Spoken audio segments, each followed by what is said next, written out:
acompanhar no YouTube, agora sim, perdão.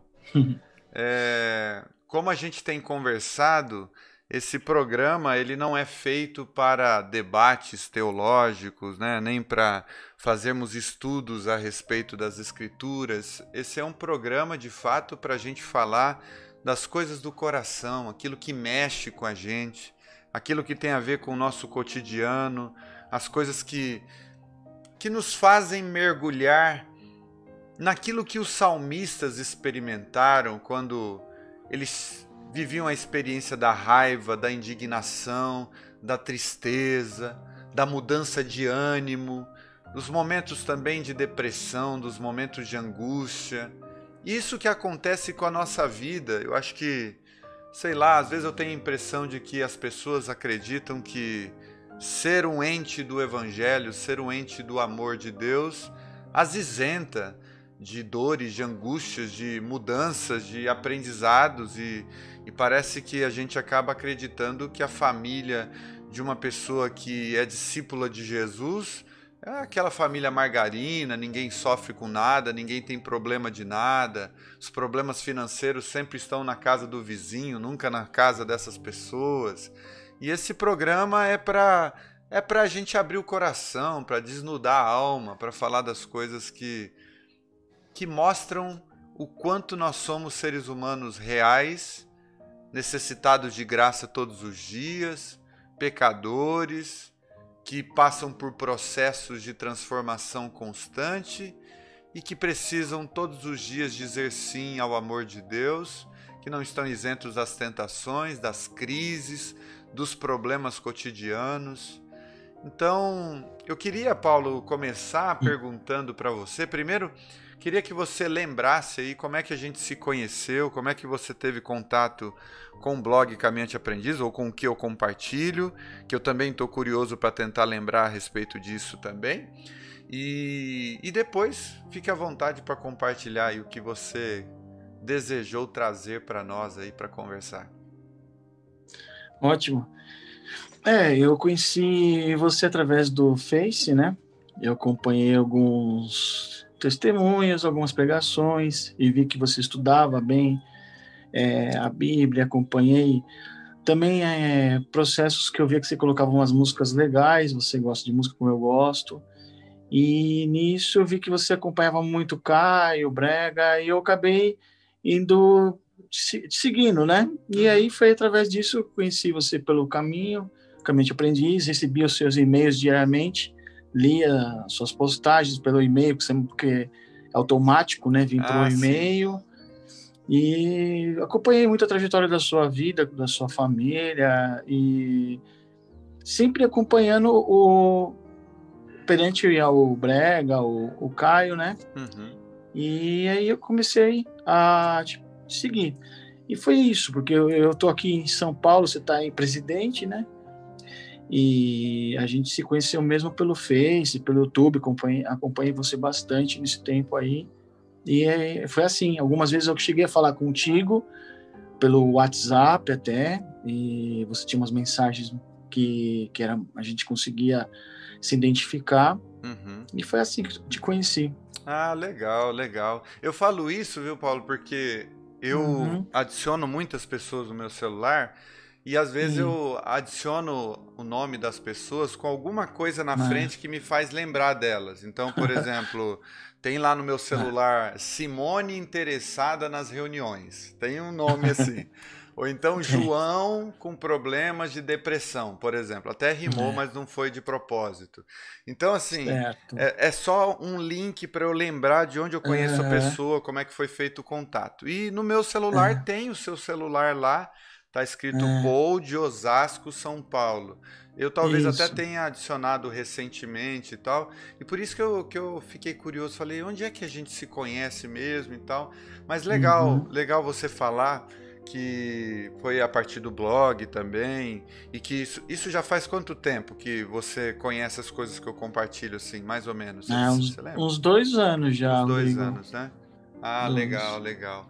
Então é muito, muito Uhum, bom tempo. isso. Agora, te conhecendo agora, vamos dizer assim, conhecendo o seu rosto, agora conhecendo a sua história, eu acho que vai ficar bem melhor a nossa relação, Porque às vezes a gente se relaciona com algumas pessoas também na internet e você só conhece o nomezinho delas, não tem muita noção de como elas se expressam, quem elas são, as histórias de vida. Então acho que vai ser bem legal te conhecer um pouco aí. Valeu, obrigado. Eu tenho assim guardado comigo um testemunho de antigamente, né, que é muito difícil a gente compartilhar com os amigos, porque quando você se distancia por causa do evangelho, que acontece muito, porque as amizades, elas são meio assim do mundo, você conhece as pessoas e no meu caso, né, os amigos meus eram amigos de noite, amigos da boemia. Então, não eram os amigos que eu poderia contar com alguma coisa se eu precisasse. Eu sei disso, a gente conhece muito bem quem que é amigo e quem não é. E quando eu me converti, aconteceu uma mudança muito, assim, impactante para eles, né? Porque você falar que aceitou Jesus, para eles era uma coisa meio que incomodava, né? Por serem pessoas que viviam aí, como a deixa a vida me levar, né? Como fala o Zeca Pagodinho. Uhum. E eu cansei dessa vida, né? E eu já não me identificava mais com isso. Chegou um certo momento, eu brequei e nisso a minha escolha foi meio pro lado de Cristo. Então, assim, muitos debocharam, muitos fizeram brincadeiras pesadas, né? E se afastaram realmente. Porque a partir do momento que você não acompanha mais o ritmo, que é bebida, noite, mulheres, enfim, um monte de coisas, você já não é mais do grupo, do perfil. Uhum. E isso foi uma coisa que, né, eu tive que fazer a mudança quando você realmente quer se renovar, quer realmente entender que você tem que morrer para crescer em Cristo, você tem que deixar aquela vida e viver uma nova vida. Eu entendia porque tinha que ser assim. Não é que você tem que ser totalmente radical. Eu sou uma pessoa que, poxa, eu aceitei, mas eu aceitava meus amigos como eles são. Sim. Só que eles não aceitavam como eu sou. Então você já entendeu o panorama do negócio. Uhum. Mas, enfim, eu trouxe uma introdução aqui, muito breve, para a gente conversar, que hoje eu vi que você falou aí, que é anunciar grandezas de quem te ilumina. Bonito isso daí que você me falou hoje. Eu peguei lá no seu YouTube. Uhum. E é verdade, a gente tem que anunciar a todos a grandeza que Deus faz na nossa vida. E Ele ilumina mesmo. Eu já ouvi de pessoas que eu sou iluminado, que eu sou abençoado, que tem um Deus lá em cima, né? Que eles às vezes até eu tenho muito amigo ateu. Eles não acreditam em nada. Ateu, eles falam assim: você tem alguém lá em cima que olha por você, né? Eu falo: tem. Ele olha por todos nós, né? Não só por mim, é por todos nós. Então, e nisso eu tenho alguns versículos bíblicos que eu guardo comigo, e isso daí vem lá do Caio, que eu acompanho muito o Caio, né? E quem não conhece o Caio Fábio, ele é um pregador do evangelho que eu gosto muito de assistir os vídeos, enfim, compartilhar. E os versículos são os versículos que mexem muito com a minha vida e tem tudo a ver comigo. É o Romanos 3:24, sendo justificados gratuitamente pela sua graça, pela redenção que há em Cristo Jesus. E um deles, assim, que eu totalmente uso em todos os lugares que eu tô, mas onde o pecado abundou, superabundou a graça. Por que isso, né? Eu vivia num pecado absurdo na minha vida. Eu tenho que abrir para vocês assim.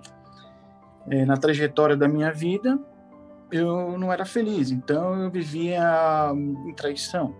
Então isso daí era um pecado muito grande na minha vida que eu achava que me deixava muito incomodado. E eu queria mudar isso de qualquer jeito na minha vida. Eu não queria ser dessa forma, eu não queria ser uma pessoa nesse nível. Eu queria ser uma pessoa melhor, eu queria ser uma pessoa que pudesse corresponder, não pudesse enganar, mentir. Então isso eu tive que escolher, falar, não, daqui em diante eu não vou fazer mais isso. E foi quando eu conheci minha esposa, tô 9 anos com ela, e nunca mais eu fiz isso, nunca traí, nunca, eu falo de boca cheia. É uma coisa que, se chegarem para mim perguntar olho no olho, né, eu posso falar isso com grandeza. Ô Paulo, essa questão que você está falando de traição, o que você sentia nessa época? Era uma sofreguidão? O que era? Era essa questão de ter mulheres e de ir para as baladas e encher a cara ou coisa do tipo? Você guardava em si uma angústia, uma tentativa de preencher algo? Como é que era o seu pensamento nesse sentido? Era bem isso, eu me sentia, na verdade, depois de tudo que acontecia, no momento você tá lá, da balada, bebendo, curtindo, tudo parece ser maravilhoso, tudo parece ser bom, né? Tudo é muito bom. Mas depois que, quando você entrava em si, consciência, parava para pensar o que você estava fazendo, aquilo deprimia, aquilo me machucava, me fazia eu me sentir um lixo, né?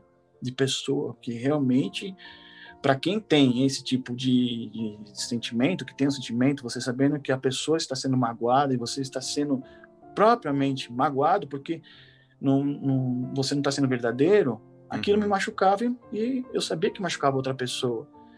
Então me fazia um mal, assim, que eu queria entrar dentro do buraco e me ficar lá. Não tinha... Não era uma coisa assim, Rodrigo, que era muito, muito horrível de sentir. Uma coisa muito ruim. E aquilo me deixava muito mal, assim. Não tem, assim, o que eu posso dizer. Eu queria ser, depois de um tempo que eu aprendi, né? O que eu mais queria era o perdão. Mais eu queria era o perdão da pessoa, de tudo mal. E eu venho nisso, nessa questão de que Deus, assim, me perdoe mesmo, que já está perdoado, mas que as pessoas me perdoassem, né? Pelo mal que eu fiz. Então era muito complicado para mim lidar com isso. Certo. Você já tinha um relacionamento nessa época, quando você vivia dessa maneira? E essa traição que você fala é isso.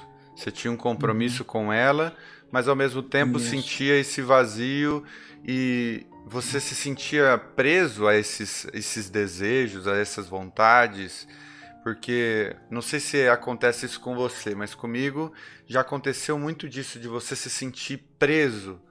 Parece que a sua consciência fala na direção oposta. Você sabe que não é legal, sabe que não faz bem para sua alma, mas ao mesmo tempo você volta, realiza novamente, vive a experiência da culpa, daquele vazio no dia seguinte, onde que eu estou levando minha vida, mas ao mesmo tempo você quer de novo, você faz de novo, então você fica meio que numa roda de hamster, assim, né? Isso. Era isso mesmo. É um ciclo. Eu digo, então, e isso daí chegou um ponto que eu falei, eu tenho que parar com isso, porque não é o que eu quero, sabe? Quando você fala assim, eu não quero isso, não é legal. E é o ponto de eu chegar realmente e ser um cara coerente, transparente com a pessoa e falar, olha, eu não quero mais viver com você. Eu prefiro ficar sozinha do que ficar me machucando e machucando você. É difícil isso, tomar essa atitude, mas foi a melhor coisa que eu fiz, né? Verdade. Do que ficar enganando. É porque você libera a pessoa para ser feliz, né? Com alguém que de fato possa fazê-la feliz, né? Exatamente. Uma vez um jovem chegou para mim e falou assim, ele me chamava de pastor, falava, pastor, eu tô com uma namorada aqui na minha cidade, mas teve um dia que eu fui pro trabalho, na outra cidade em que eu trabalho, e eu encontrei uma pessoa que se interessou por mim. E eu tô gostando dela também. E eu tô mantendo esses dois relacionamentos.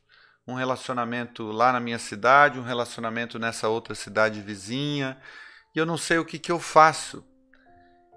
E eu me lembro muito bem de ter dito para ele o seguinte, que não é justa essa situação, porque você acaba impedindo a pessoa de ser feliz com alguém que de fato a ame.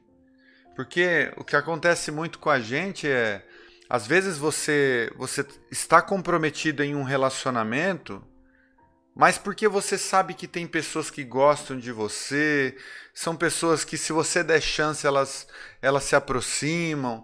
Então, às vezes a gente tem muito, homem tem um pouco disso, dessa questão da insegurança, de querer meio que não queimar as pontes, não queimar as ligações. Eu vou manter tudo aqui ao meu redor, porque se não der certo aqui, eu tenho para onde recorrer. E nessa postura, você não assume um relacionamento verdadeiro com alguém, né? Um relacionamento com alguém só se desenvolve, só amadurece, só cresce na medida em que a gente de fato entra nele para valer, né? Na medida em que em nós há uma integralidade, a gente entra por inteiro, né? Queimando as pontes, dizendo, olha, isso aqui não é mais para mim. Todas as vezes que você faz uma decisão por um relacionamento, você está dizendo não a todos os outros, né? Você está dizendo, eu quero você, vamos construir algo juntos, e ao mesmo tempo está implícito nesse compromisso dizer, olha, eu vou queimar todas as pontes, as minhas seguranças terrenas, vamos dizer assim, foram queimadas e tal, e nós vamos encarar isso juntos, vamos navegar juntos, vamos fazer o casamento dar certo, a relação dar certo. Quando a gente brigar, vai dar aquela tentação, aquela tentativa, especialmente quando a gente tem muitos outros vínculos, vai criar aquele tipo de, mas será que se fosse com uma outra pessoa eu estaria passando pela mesma coisa, né? Mas na verdade isso tudo tem a ver com a nossa imaturidade, tem a ver com a nossa tentativa de querer dar suporte, ou melhor dizendo, é bem essa palavra, ter todas as opções à nossa disposição. Isso não é justo com as pessoas fazer isso, né? Não. É horrível e bateu muito arrependimento, viu, Rodrigo? Foi um arrependimento muito grande, foi duro, mas eu consegui superar. Foi uma época de choro mesmo, sim, de saber que eu acho que não queria a pessoa, que eu não quero para mim, eu não posso querer para o outro. sim. Então eu ficava imaginando o que ela passava e eu aqui, né, achando, né, que eu posso, que eu sou o garotão, sou o bom da, né? Não é assim. E isso me fez mal, muito mal, e eu não consigo cometer mais isso. Toda vez que a gente está na carne, que a gente sente a tentação, eu paro para pensar na minha mulher, que me espera todo dia, me atura todo dia, a minha chatice. Sim. Eu tenho os filhos me esperando, uma casa, os cachorros, o aconchego. Eu lembro disso, é uma bênção tão grande que Deus me deu. Então eu não consigo pensar de fazer coisa errada. Isso para mim é maravilhoso hoje, sentir isso. Que bom. Eu não consigo você olhar e falar assim, não, a carne está aí, deixa eu vou manter o meu espírito, lembrar que eu tenho uma pessoa me esperando em casa que me atura, que não é fácil. Amém. Então, e eu assim, para contar um pouco da minha história, né? Eu assim, vou contar um pouquinho, eu fiz uma breve aqui, né? Quando eu tinha 1 ano de idade, eu perdi minha mãe. E minha mãe foi na época daquela doença meningite, em 74.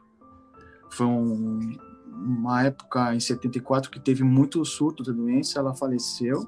Eu tinha 1 aninho. E nisso,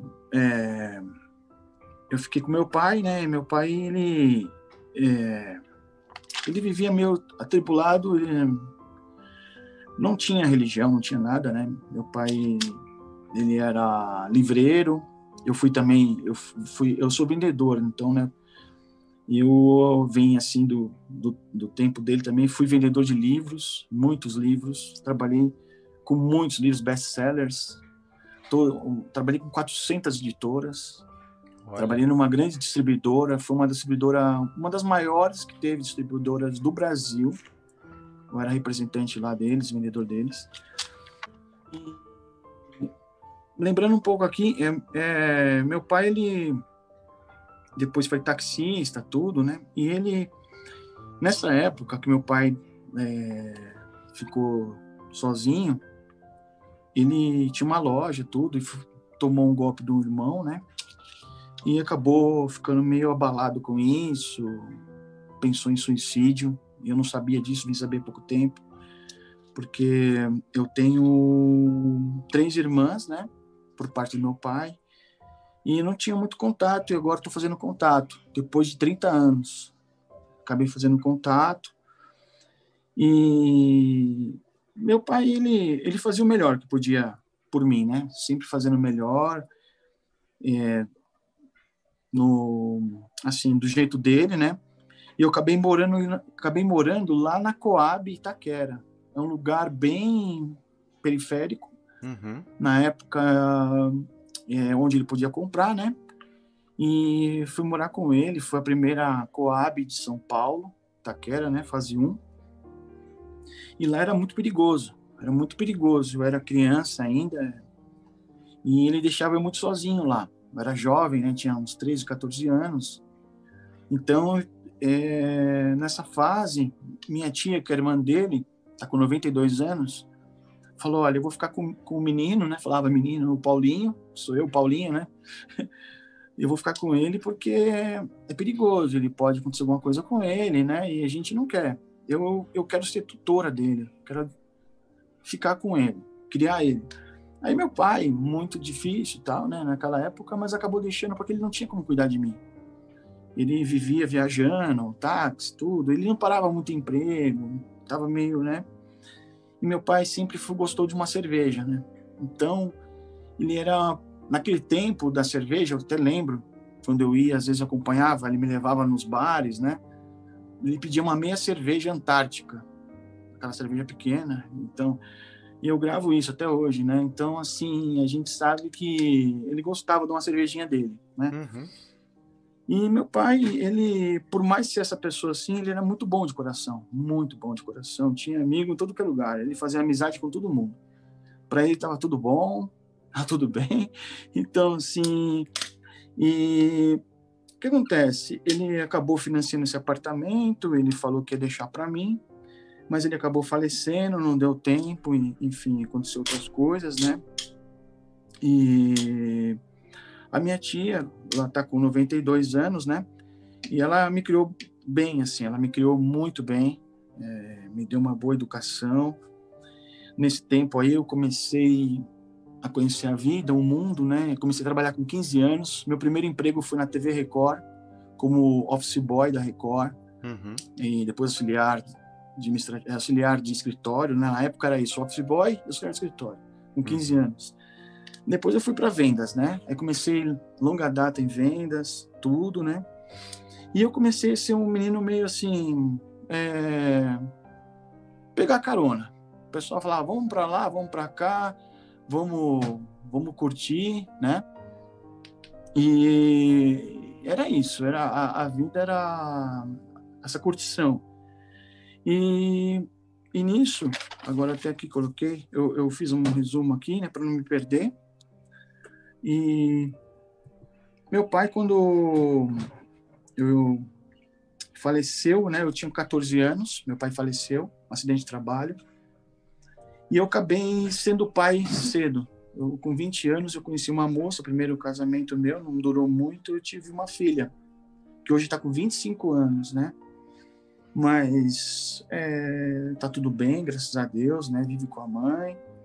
E essa trajetória minha veio, eu fui conhecendo outras pessoas, tudo, foi onde aconteceu essas traições, né? Uhum. Até conheci minha mulher, que a gente se conheceu num barzinho, e ali ela chegou para mim, me conheceu, né? E falou assim, olha, daqui em diante, se você quiser ficar comigo, seu negócio é parar de beber. E você me dá a sua comanda. Ela gravou até hoje, ela fala sobre isso para todo mundo até hoje. Ela pegou a comanda da minha mão, que eu estava pagando cerveja para todo mundo, eu pagava bebida para todo mundo. Ela falou, essa comanda vai ficar no meu bolso. Aí as pessoas vinham, né? Cadê sua comanda, Paulinho? Cadê sua comanda? Eu falei assim, ó, não tá comigo. Ela falou assim, ó, tá comigo. Ela falou. E a única coisa, aí ninguém vai marcar mais nada na comanda dele e acabou. Ela fez assim, né, com todo mundo. Uhum. E ela falou, se você quiser ficar comigo, a única coisa que eu posso te pagar é água. Você vai tomar água a noite inteira. E aí acabou ali o negócio. E ali ela é uma pessoa de Deus, assim, me começando a conversar muito de Jesus comigo, que eu precisava aceitá-lo, tudo. E ela vem de longa data da Batista ali de Osasco, por isso que eu falei Osasco, né? Uhum. E a mãe dela, que é minha sogra hoje, que me atura também, falando, você precisa conhecer Jesus, você precisa, orando muito por mim, até que eu me converti, me batizei na Igreja Batista, tudo. E foi a melhor coisa que eu fiz, Rodrigo, foi a melhor coisa que eu fiz. Ali as coisas começaram a clarear, comecei a olhar o Evangelho com carinho. E, bom, enfim, como você acabou de dizer, achando que na hora que a gente encontra Jesus, que a gente aceita, a gente acha que tudo vai acabar, que todos os problemas vão acabar, né? Uhum. Mas aí vem as tribulações, vem as provações, dívidas, começou uns negócios, assim, pesado na minha vida, que eu falei, será que... Como as pessoas falavam assim, tá vendo? Agora você aceitou. As pessoas começam a maquinar a sua cabeça, falar assim, quando você estava sem Jesus, você estava, né, bom, não sei o quê. Agora você está aí, está sofrendo, aquela coisa, sabe? E eu entendi que não é sofrer estar com Jesus, era coisas do pessoal ficar falando, né? E eu sabia que eu tinha que passar por provações, tribulações, passar por tudo para entender que ele já tinha falado que ia acontecer isso. E que eu tinha que crer nisso para mim poder superar tudo na minha vida. E eu sou um cara de muita fé, Rodrigo, muita fé. Eu tive uns baixos, né?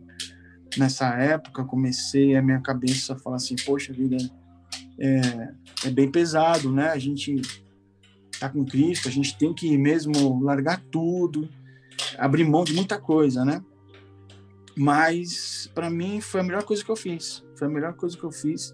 Mantive minha fé e consegui vencer a batalha até o fim. E eu sou grato por tudo de Deus na minha vida. O que ele tem feito, o que ele fez na minha vida, Rodrigo, eu não tenho explicação, assim. Porque eu era um cara muito difícil. Eu era um cara que gostava da noite, gostava de tudo que era ruim, cara. Era muito difícil eu ter essa mudança. E muita gente falava que eu não ia ser nada nessa minha... Agora veio calhar de eu saber de muita coisa. E eu fico grato porque eu venci, Rodrigo. Uhum. Fico grato porque eu consegui chegar até aqui, firme, forte, e saber que ele é o meu salvador. Deixa eu te perguntar uma coisa, Paulo, que legal. Quando a sua esposa, e você está falando que ela foi uma bênção para sua vida porque ela te ajudou muito a lidar com tudo que você estava lidando. Nesse período que você falou que ela assumiu a sua comanda, falou você vai beber somente água, deixa eu entender, ela tinha uma consciência, o tipo de consciência que ela tinha a respeito da bebida era como? Era do tipo, para mim, um ser humano, discípulo de Jesus, não pode colocar nenhum tipo de álcool na boca e eu vou ajudar ele a vencer isso, e eu também, nós vamos viver se abstendo disso o tempo inteiro, porque é assim que deve viver um discípulo de Jesus? Ou, na cabeça dela, era assim, olha, um discípulo de Jesus pode lidar com a bebida de maneira equilibrada, contanto que isso não traga nenhum tipo de perder a mente com isso, né? A tal da embriaguez, de viver uma vida em estado de embriaguez.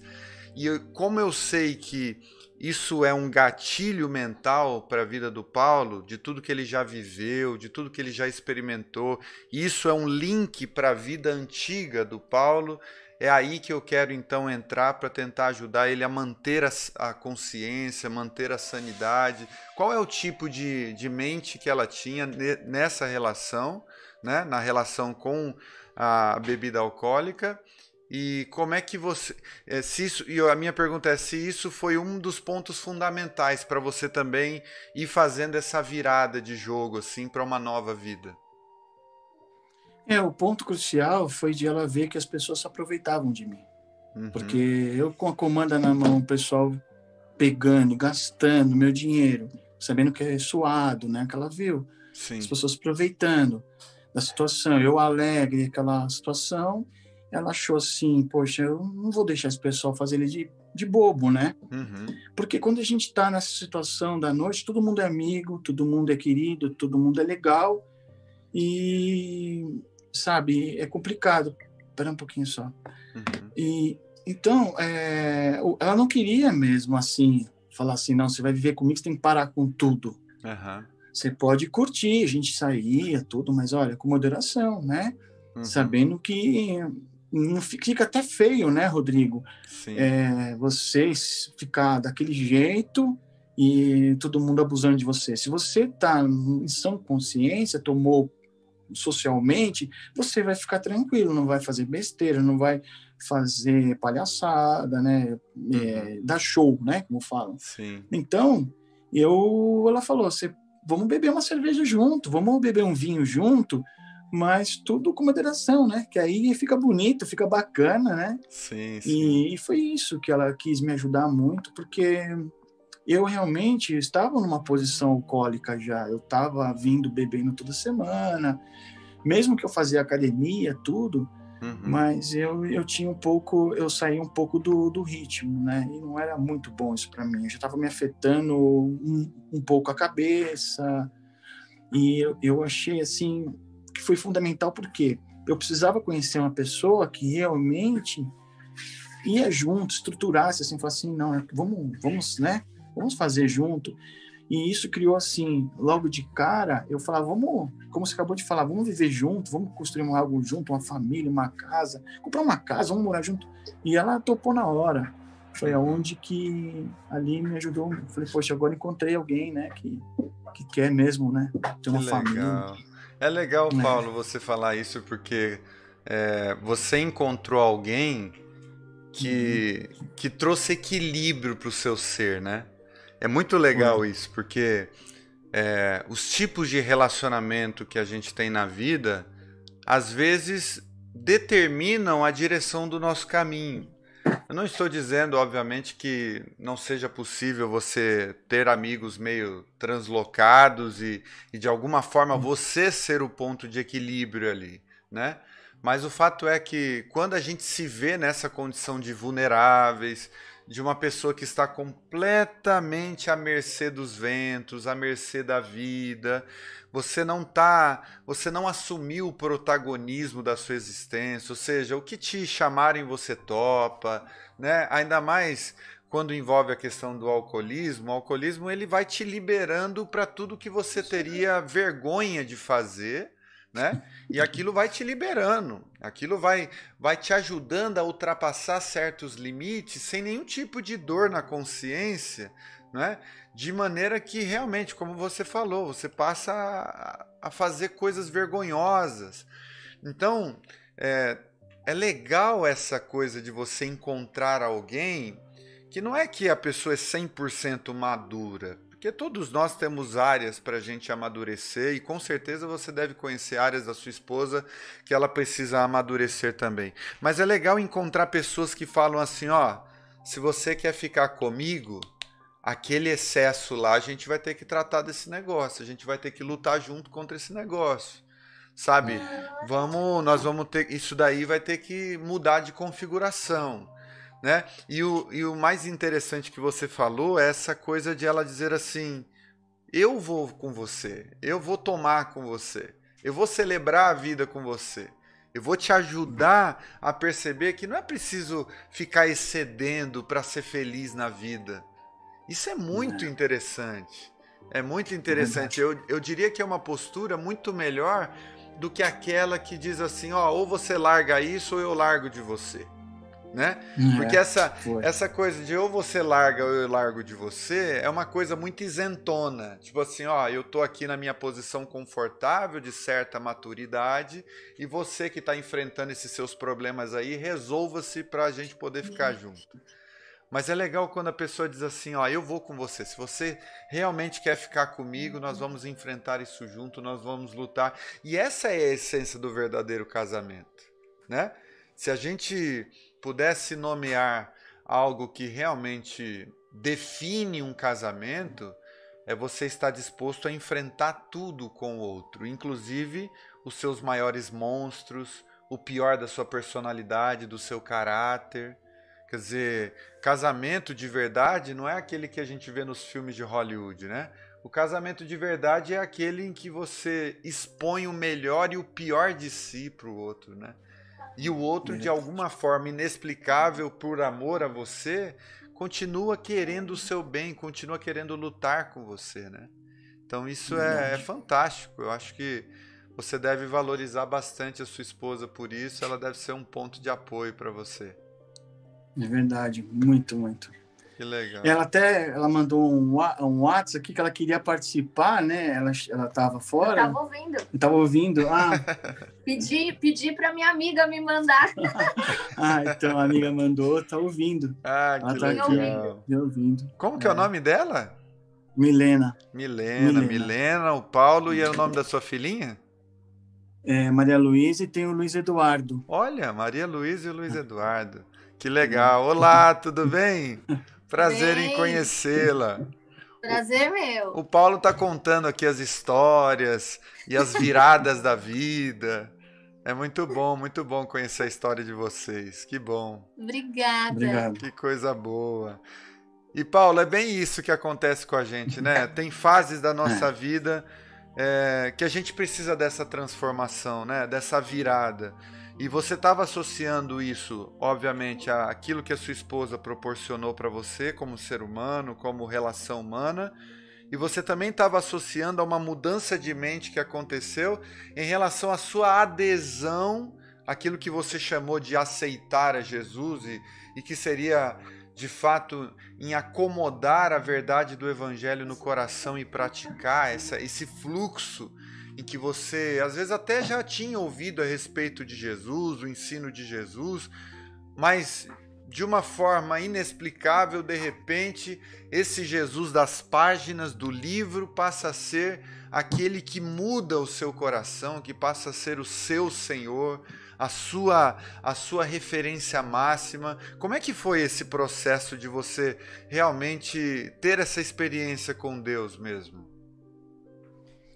Foi uma experiência, assim, inexplicável, porque quando eu consegui entender que Jesus poderia mudar tudo, e ele faz isso de uma forma tão bonita, sendo que, sabendo que as coisas que eu vivia, para mim, não eram mais boas, não me faziam mais bem. Então, achar que tudo que eu vivia assim que era bom, que seria legal, baladas, essas coisas todas que passaram, que aconteceram na minha vida, elas sumiram de uma tal forma, Rodrigo, que como se fosse um sopro, um vento, sumiu, acabou. E foi isso que Cristo fez na minha vida. Ele entrou de uma tal forma que tudo que eu achava que era bom acabou.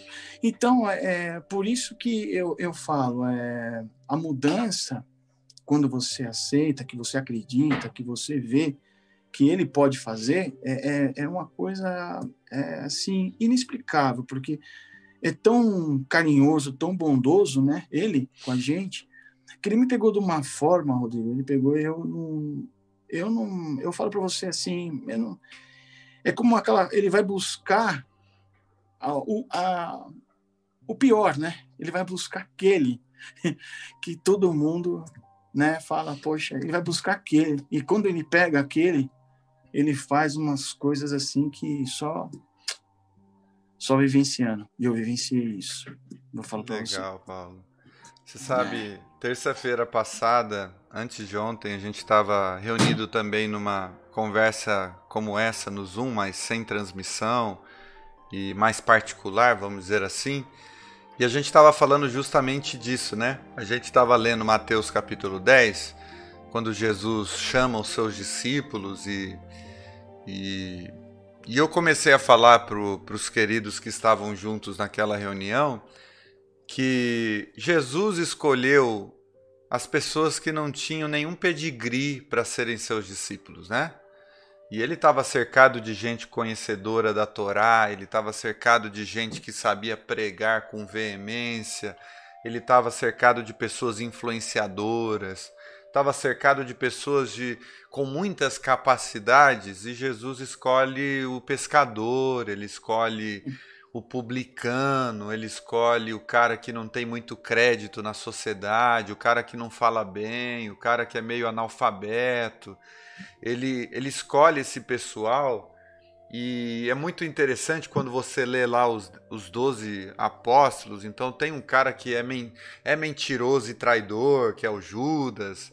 Aí você vai ter impulsivo, como Pedro era, como João era, e você vai ter outros discípulos que eles são tão comuns e tão comuns mesmo que nem se faz muita menção do que eles realizaram na vida, não escreveram. Você não vai encontrar a carta de Bartolomeu, você não vai encontrar o Evangelho segundo Felipe, né?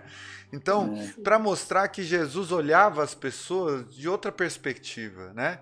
E aquilo que depois o apóstolo Paulo ele vai concluir, que Deus chama as coisas que não são para confundir as que são, a gente se sente incluído nesse negócio. Você fala assim, olha, me ensinaram que o evangelho era feito de gente que sabia pregar, que sabia falar publicamente com uma retórica bem elaborada.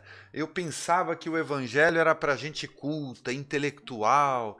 E daí você vai aprendendo o ensino de Jesus, como é que Jesus lidava com as pessoas. Você tem esse impacto, você fala, meu Deus, eu podia ser um desses 12. Eu poderia ser facilmente escolhido, porque não havia nesses homens nada demais do ponto de vista das capacidades humanas.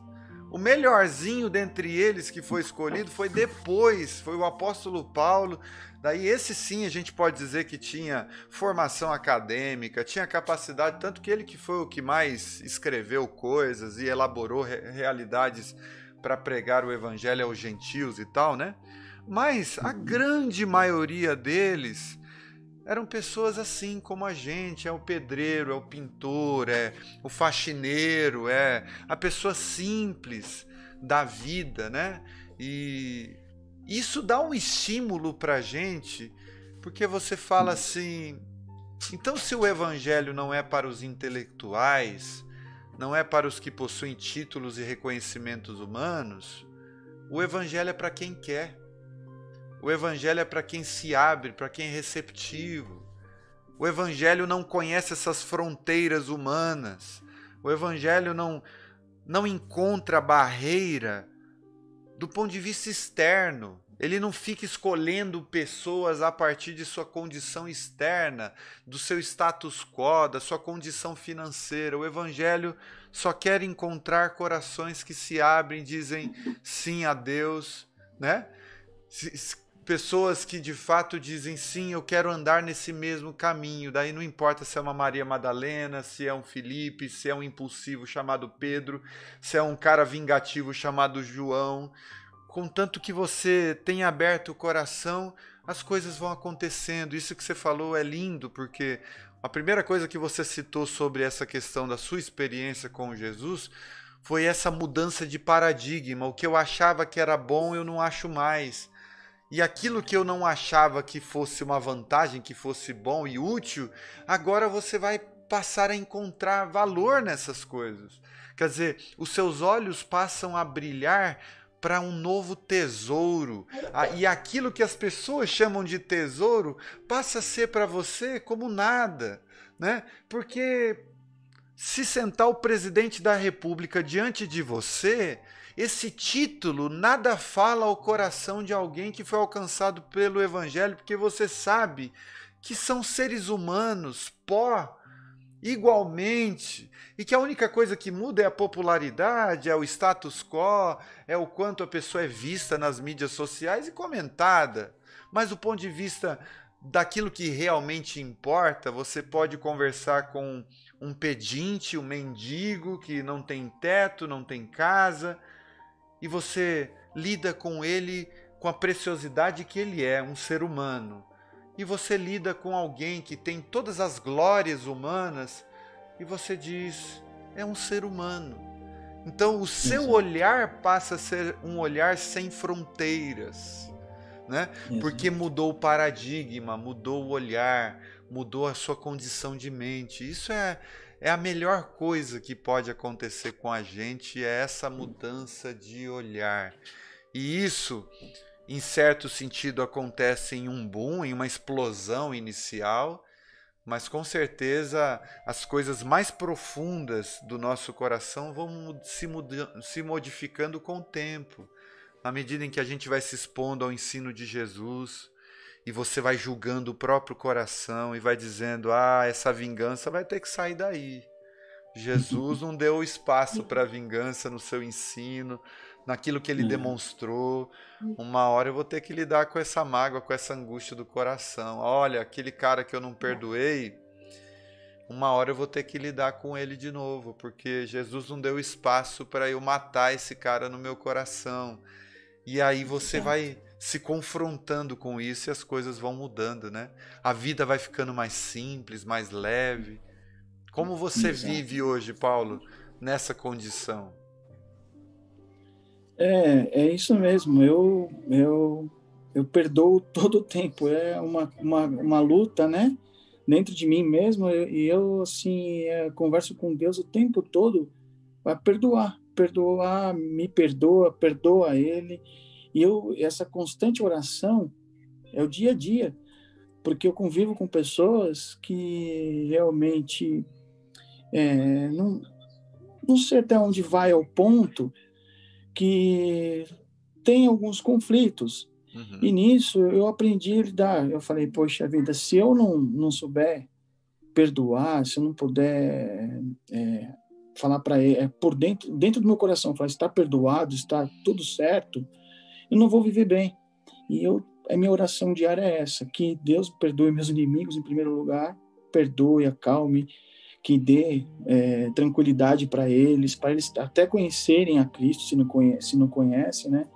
E que me tranquilize nesse dia a dia, e assim vai, porque se não for assim, não vai dar para ser de Cristo, né? Porque como ele já perdoou, né? Lá no Calvário, a gente já sabe. Então a gente tem que perdoar. E minha oração é constante, que perdoe mesmo, perdoe de tudo. E assim eu estou vivendo bem melhor, Rodrigo, porque eu tinha esse problema às vezes de ficar com aquela coisa de a mágoa guardada aqui dentro, né? E isso fazia um mal assim tremendo. Então eu vivo perdoando e as coisas assim fluem bem melhor. As coisas ficam mais leves. Exatamente. Que legal, que legal. Peraí, quem? A Simone, o Tei, a Simone, o Vinícius, a Eloá, o pessoal que está acompanhando você, mandaram um beijo para você, Rodrigo. Que bom, um beijo para vocês também, coisa boa. Aqui no YouTube tem Nossos uma galera amigos. aqui assistindo a gente também. Tem lá na Web Rádio Caminhante Aprendiz um pessoal também ao vivo, acompanhando. E muito legal o seu depoimento, Paulo. Eu tenho certeza que a partir dessa conversa a gente vai ter muito mais intimidade, inclusive, para lidar aí no dia a dia, no WhatsApp. É muito legal, eu repito, quando os nomezinhos das pessoas no WhatsApp vão se transformando em pessoas, de fato, né? A gente vai conhecendo a história de vida, como vivem, a condição da família, e é uma alegria, assim, poder te conhecer. E com certeza o que você acabou de falar aí no final, quando você vive perdoando, isso traz leveza para o ser, Isso diminui as ansiedades. A gente está vivendo num tempo de tanta ansiedade, de tanta agitação. Quer dizer, você quer tornar sua vida mais pesada do que ela em potencial pode ser, é quando você fica marcando o seu próprio coração pela amargura do rancor, pela amargura da vingança, desse desejo de que o outro viva a pior coisa da vida dele. Isso tudo vai pesando sobre nós, né? Tem uma frase atribuída a Shakespeare que diz assim que a vingança ou o rancor é um veneno que a gente toma esperando que o outro morra, né? Então, na verdade, faz mal pra gente, né? E quando Jesus fala pra gente perdoar, não é porque ele estava sendo conivente com a maldade do outro, mas é porque ele sabia também do quanto isso pode mudar a nossa vida, do quanto isso, quando a gente lida com o perdão, perdoando a si mesmo, perdoando os outros ao nosso redor, primeiro que a gente julga menos. Quando a gente perdoa as pessoas, a gente julga menos. Segundo, quando a gente perdoa a si mesmos, é uma outra carga que vai embora, porque nós temos também um potencial para colocar julgo sobre as nossas costas, alimentar a autopunição. Parece que a gente gosta, parece que Deus em sua misericórdia nos perdoa, mas a gente quer se punir para fazer a gente sentir na pele as consequências do nosso erro. Então, é um negócio assim, parece que a gente gosta de flertar com a dor, a gente gosta de sofrer, e até quando Deus perdoa e usa da sua misericórdia, a gente de alguma forma tem dificuldade de assimilar esse perdão. Então, se perdoar nos libera na vida para viver uma vida muito mais livre dessas culpas, dessas neuroses. Aí você vai deitar sua cabeça no travesseiro, você sabe que você está em paz. Você sabe que você foi perdoado. Você sabe que não merecia ser perdoado, mas foi perdoado pela graça. Você sabe que aquele que te maltratou não merece ser perdoado por você, mas você recebeu de tamanha graça sobre si que você fala, meu Deus, não tem como não perdoar. Eu fui tão perdoado que o que o outro fez para mim é tão pequeno. Eu fui perdoado de uma dívida eterna.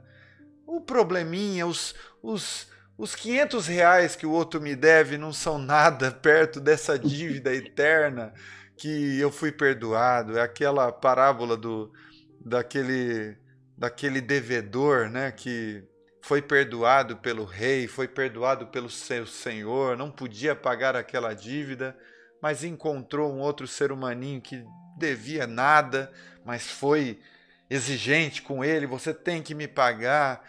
Então, essa coisa de perdoar é uma das coisas mais importantes da nossa vida. Perdoar o nosso passado. Acho que a maioria de nós não tem orgulho de certas coisas do passado. Eu não tenho orgulho de certas coisas do meu passado. Eu já fui um ser humano, por exemplo, que me apaixonei por uma pessoa casada, por exemplo. Eu já fui um ser humano nesse sentido que também vivia a partir dos meus apetites, permitia que as monstruosidades do meu ser viessem à tona de uma maneira muito frequente, pelas minhas palavras, queria controlar as pessoas ao meu redor. Então tinha aquele espírito meio que de manipulação, de dominação, às vezes até com boas intenções, mas eu agia como um opressor sobre a vida do outro. Daí quando você vai aprendendo também a perdoar o seu passado, a deixar o seu passado para trás, entender que era um momento de ignorância, entender que era um momento de loucura e que Deus não leva em consideração o tempo da nossa ignorância, por que eu vou levar em consideração? Quer dizer, eu tiro os aprendizados, eu cresço com aquilo que eu passei, mas não preciso mais viver preso ao meu passado.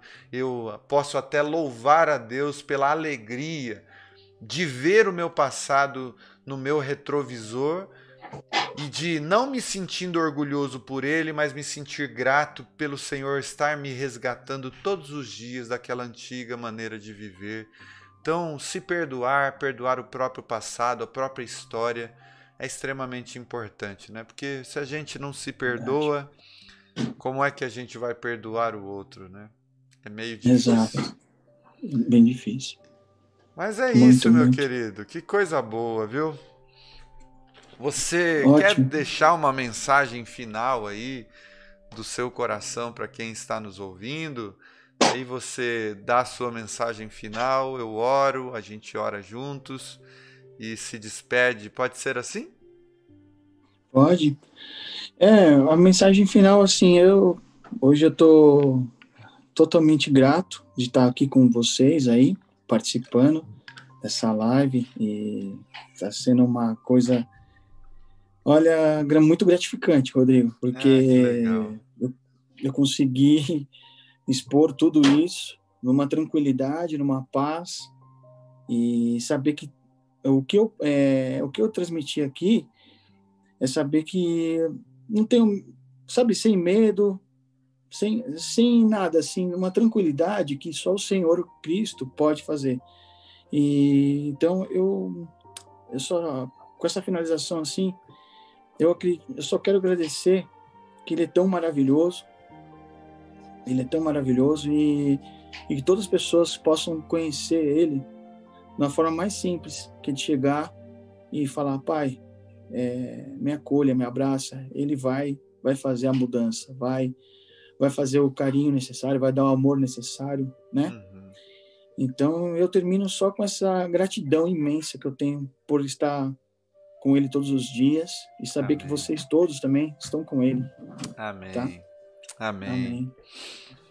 Ó Senhor, eu quero te agradecer pela vida do Paulo, pela alegria de estarmos juntos aqui, compartilhando coisas do coração. Eu quero te agradecer porque todos nós temos uma história de vida cujas situações não nos orgulham, cujos problemas que enfrentamos faziam parte daquele momento, daquele ponto da nossa história de vida. E não sei porquê, mas o Senhor olhou para a gente com bondade, com misericórdia. O Senhor olhou para nós e nos resgatou de muitas maneiras. Na vida do Paulo, uma das maneiras foi enviando para ele uma mulher que o amasse de verdade e que o conduzisse por um caminho de um relacionamento sólido, verdadeiro, que foi pouco a pouco se misturando com uma experiência incrível no seu coração, com o teu evangelho, com o teu ensino. E o nosso sentimento diante disso é apenas de gratidão, de muito obrigado pelo fato de não sermos nada e o Senhor ter alcançado o nada.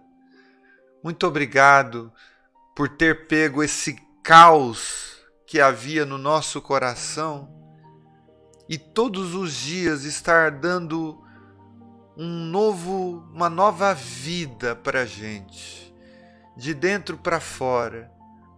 Não é mudando apenas comportamentos para o lado de fora, não é mudando apenas as sensações acerca da vida, mas é mudando a mente, causando a metanoia, o arrependimento, a transformação necessária para a gente viver uma vida de mais leveza, simplicidade, essencialidade, mais próximos do Evangelho e do ensino de Jesus. Muito obrigado por conhecer o Paulo, por aumentar a nossa experiência de amizade. Hoje é um marco importante para essa nossa amizade, porque poder conhecer a sua família, a sua história de vida, me faz mais próximo do Paulo. Desejo que a tua bondade esteja sobre ele, continue sobre a vida dele, sobre sua esposa, sobre seus filhinhos queridos, e que nessa jornada que estamos nela, nós aprendamos a dar suporte um ao outro, fortalecermos um ao outro, porque teremos outros processos de transformação, nós não estamos acabados, nós não estamos finalizados. A obra do Senhor continua acontecendo dentro de nós e todos os dias a gente vai ganhando consciência de novidades que precisam acontecer dentro de nós.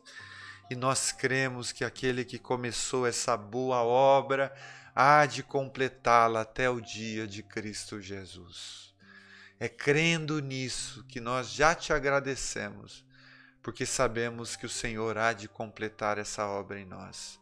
Abençoe aqueles que nos ouvem, abençoe aqueles que nos assistem, que a tua bondade esteja sobre eles também, e que, como Paulo orou, como Paulo pediu, que eles conheçam essa mesma alegria essencial que nos catapultou para uma novidade de vida, que nos conduziu das trevas, dos olhos tapados, de uma vida completamente instintiva e animalesca, para uma vida nova, para uma luz que ilumina o nosso caminho e que traz lucidez para o nosso caminhar.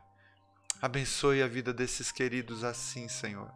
Cada um em sua condição, cada pessoa segundo a luz que já chegou ao seu entendimento. Eu te agradeço e te louvo em nome de Jesus. Amém. Amém. Amém, querido. Amém. Obrigado, viu? Imagina, eu que agradeço. Que coisa boa. Satisfação. Que legal. Que bom que você tomou a iniciativa de querer participar. Uma alegria imensa. Quero dizer a todos os queridos que estão nos acompanhando aí que esse programa vai ficar aí registrado no YouTube, dentro da playlist dessa série de Coração para Coração. Esse programa também vai estar disponível lá no blog Caminhante Aprendiz, tanto a versão em áudio dele, quanto essa versão em vídeo, porque às vezes você quer ouvir o programa, enfim, lavando louça, fazendo o seu exercício. Então a versão em áudio é para isso ser como um podcast, né? Aquilo que você ouve às vezes quando você vai dormir ou algo do tipo. Então você pode acessar no www.caminhanteaprendiz.com.br. Daqui a mais ou menos uns 20 minutinhos já vai estar lá esse programa disponível. Você pode compartilhar com outras pessoas, enfim, e levar esse bom testemunho do Paulo aí para outros queridos e queridas que porventura possam serem abençoadas por esse depoimento. Tá bom? Obrigado. Beijo, querido. Beijo. Até mais. Até Deus mais. abençoe. Tamo junto, viu? Amém. Tamo junto. Obrigado, Valeu, Gilô. Valeu. Tchau, tchau. Tchau, tchau.